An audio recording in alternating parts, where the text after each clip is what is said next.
Right, right. Stay on with us, Siddhant, as we are getting some more breaking news. Now, Trump tries to calm Israel-Hezbollah fighting with Iran deal on the line, saying the terror group agreed that all shooting will stop.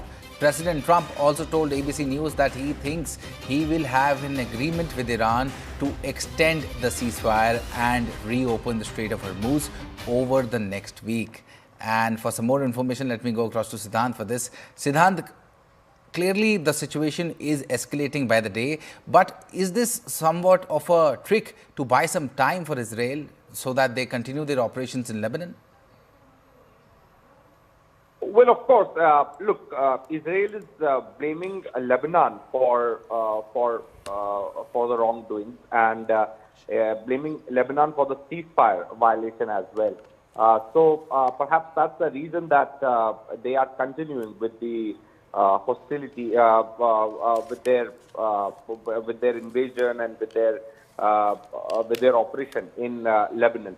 And this is the reason that Prime Minister Netanyahu now again says that despite the call with President Trump and President Trump explaining him and requesting him to back off, he says that if Hezbollah does not cease attacking our cities and citizens, Israel will attack terror targets in Beirut.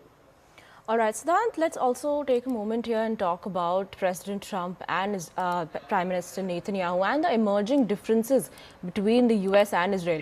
Of course, when the war started, they both entered the war on the same side, but with very different objectives.